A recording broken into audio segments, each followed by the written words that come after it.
Merhaba, bugünkü detaylı incelememize hoş geldiniz. Elimizde sizin de incelediğiniz Macarların Kökeni ve Türk Bağları başlıklı ilginç bir kaynak metin var. Macarların kökenlerine ve o tarihi Türk bağlantılarına odaklanacağız. Evet, hoş bulduk. Bu metin gerçekten de Macar kimliğinin farklı yönlerini, yani hem Avrupa'daki yerlerini hem de sıkça vurguladığı o köklere, özellikle Türk dünyasına yönelik bağlarını nasıl işlediğini görmek açısından önemli. Aynen. Amacımız da bu metnin altını çizdiği noktaları biraz deşmek, bu bağlantıları ve metnin bunu nasıl anlattığını, hangi dili kullandığını anlamak. Çünkü dil de dikkat çekici değil mi? Kesinlikle şiirsel bir tonu var. Evet, atların izleri yankılandı o geniş bozkırda gibi ifadelerle başlıyor. Daha ilk cümleden tarihi bir olgudan çok bir miras, bir destan anlatısı havası veriyor sanki. Hadi o zaman biraz daha yakından bakalım.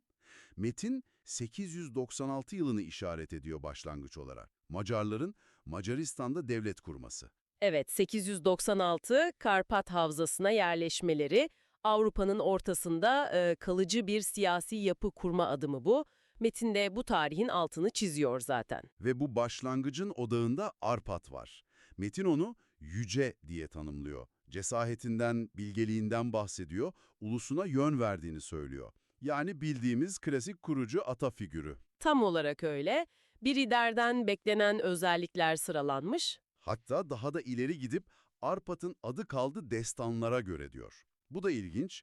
Yani tarihsel bir figür olmanın ötesinde bir efsaneleşme durumu da var. Evet, Arpat figürü Macar ulusal kimliğinde çok merkezi bir yerde duruyor.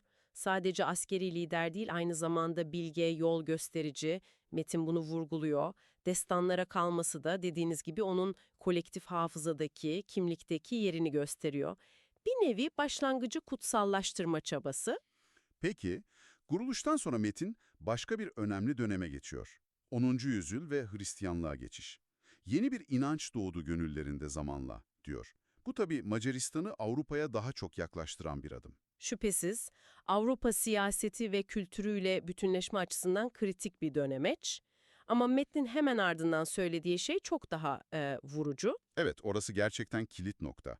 Fakat unutmadılar özlerini, atalarını canla. Yani din değişiyor ama kökler kalıyor.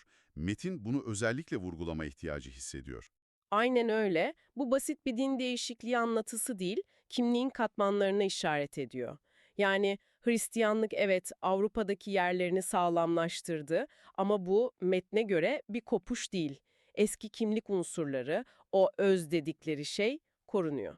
Peki, bu ikisi bir arada nasıl oluyor metnin anlatısında? Yani bir yandan Avrupa ile bütünleşme var, diğer yandan geçmişe, o bozkır kökenlerine bir bağlılık. Metin bunu bir çelişki gibi mi sunuyor yoksa doğal bir durum mu? Metnin genel tonuna bakınca bunu bir çelişki olarak görmüyor. Daha çok kimliğin doğal bir parçası, bir katmanı gibi sunuyor. Hatta bu özünü unutmama vurgusu çok ısrarlı. Hristiyanlık bir dönüm noktası ama anlatı devam ediyor ve kökenlere, işte birazdan konuşacağımız Atilla'ya, Türklüğe atıflar yapılıyor. Yani kimlik tek boyutlu değil diyor Metin. İşte o Attila meselesi, Metin diyor ki, soylarımı Attila'ya dayandırırlar onurla. Bu bayağı iddialı bir söylem. Attila gibi Avrupa tarihinde iz bırakmış, hani hem korkulan hem de güçlü bir figürle doğrudan bağ kurmak. Ne anlama geliyor bu? Sadece bir soy iddiası mı? Ondan çok daha fazlası bence. Attila'ya yapılan bu gönderme, kökleri sadece Arpada'ya değil, çok daha eskiye, daha büyük, daha güçlü bir geçmişe bağlama çabası. Bir tür tarihsel prestij arayışı gibi de okunabilir. Hani biz Avrupa'nın diğer halklarından farklıyız, daha eski ve kudretli bir mirasımız var demek gibi bir şey. Metin de bunu sadece soy bağıyla bırakmıyor zaten. Bir karakter aktarımına bağlıyor. Atalarının gücünü anarlar gururla. Savaşçı ruhları yankılanır bozkırın derinliğinde. Yani Attila demek aynı zamanda savaşçılık, gurur gibi değerleri de sahiplenmek anlamına geliyor. İşte burası gerçekten ilginçleşiyor. Kesinlikle. Bu tür köken mitleri bir toplumun kendini nasıl gördüğünü, hangi değerleri önemsediğini anlatır bize. Attila burada sadece tarihi bir isim değil, o bozkır ruhu denen şeyin, O savaşçı, belki de bağımsız karakterin sembolü haline geliyor metnin gözünde. Avrupa'nın ortasında yerleşik bir krallık olduktan sonra bile bu farklı kökene yapılan bir vurgu bu. Ve bu ilgi sadece böyle destansı anlatılarla kalmıyor anlaşılan. Metin çok somut bir şeyden bahsediyor. Türk tarihinde ilk defa Türkoloji Enstitüsü kurdular. Bu o şiirsel dilden çok farklı akademik bir adım. Bu nasıl bağlanıyor önceki konulara? Bu nokta önemli çünkü anlatının sadece duygusal ya da mitolojik olmadığının, entelektüel bir boyutunun da olduğunu gösteriyor. Budapeşte'deki Türkoloji kürsüsü gerçekten de dünyadaki en eski ve köklü olanlardan biri. Metnin Türk tarihinde ilk demesi belki tartışılır ama Macaristan'ın bu alandaki öncülüğü ve derinliği kesin. Peki neden? Yani bir Avrupa ülkesi neden Türk dili, tarihi, kültürü üzerine bu kadar ciddi, köklü, akademik yatırım yapar? Bu Atilla anlatısıyla nasıl konuşuyor? Şöyle düşünelim, bu durum o hissedilen ya da iddia edilen köken bağlarını bilimsel yöntemlerle de anlama, araştırma, belki bir nevi kanıtlama çabasının bir yansıması olabilir. Dil bilimsel kanıtlar, eski metinler, kültürel ortaklıklar. Türkoloji bu bağları daha elle tutulur bir zemine çekme aracı oluyor. Metinde diyor ya, köklerine bilimin ışığıyla yeniden kavuştular. Bu Atilla gibi daha mitolojik bağların yanına akademik bir meşruiyet katmanı ekleme çabası gibi. Yani bir yanda destansı geçmiş, Atilla ile gururlanma, diğer yanda Türkoloji ile bu bağları daha soğukkanlı, bilimsel inceleme. İlginç bir ikili yapı ve bu ilgi sadece geçmişte kalmamış. Metin günümüzden bir örnek veriyor. 2008'den beri düzenlenen Türk Kurultayı, Evet, kurultay. Bu köken anlatısının ve Türk dünyasıyla kurulan bağların günümüzdeki en popüler, en görünür yansımalarından biri. Üstelik Macaristan'da düzenleniyor olması da manidar tabii. metnin dediği gibi amacı da kardeş Türk boylarını bir araya toplamak. Aynen. Metin bu etkinliğin ruhunu da birlik ve dostlukla geleceği dokuyorlar diye özetlemiş. Bu sanki sadece geçmişi anmak değil, aktif bir kültürel ilişki kurma, bugüne dair bir kimlik inşası gibi duruyor. Bu kurultay, o konuştuğumuz tarihi ve akademik ilginin neresinde tam olarak? Tam da kavşak noktasında aslında. Kurultay o bahsettiğimiz Atilla mirası, Türkolojinin beslediği kökenlere ilgi gibi unsurların halka inmiş, popülerleşmiş somut bir ifadesi. Tarihi anlatılar, akademik bulgular bu tür festivallerle daha geniş kitlelere ulaşıyor, görselleşiyor, yaşanıyor adeta. Yani geleneksel giysiler, atlı gösteriler, okçuluk falan. Evet, müzik, bütün bunlar metnin bahsettiği o bozkır ruhunu, ata mirasını yeniden canlandırma, kutlama ve bugünkü kimliğin bir parçası olarak sergileme biçimi. Geçmişle bugün arasında canlı bir köprü kuruyor. O zaman bir özetleyelim mi? Kaynak metin bize 896'da Arpeid ile başlayan bir devlet kurma süreci anlatıyor.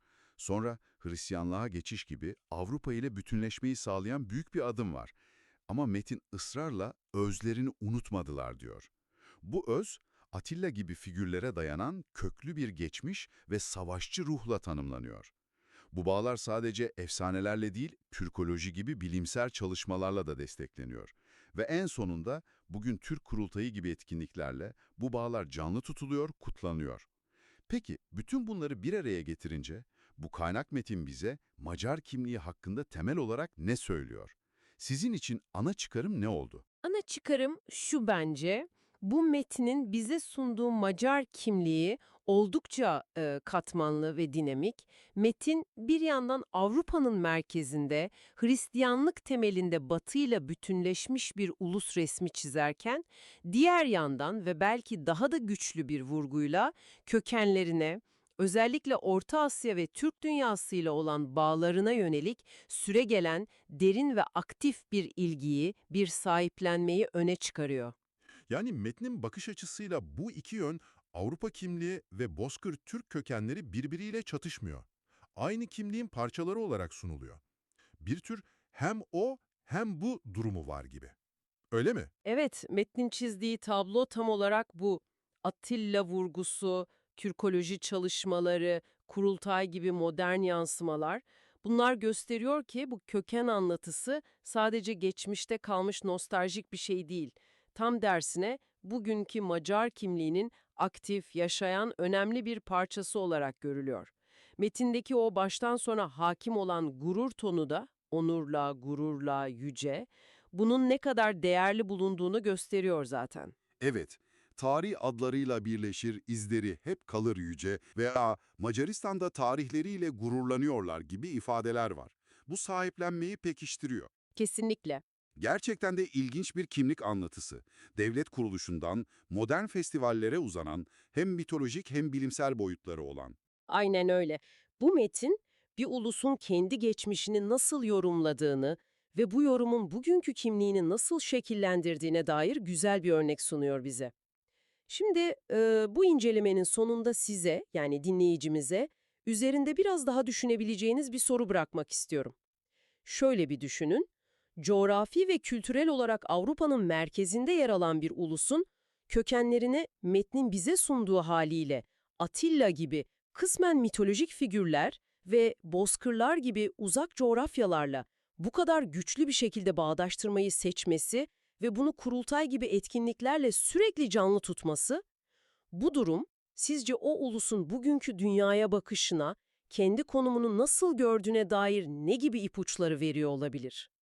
Bu tür çift odaklı diyebileceğimiz bir kimlik algısı güncel siyasete veya kültürel hayata nasıl yansıyor olabilir acaba? Üzerine kafa yormak için gerçekten ilgi çekici bir soru.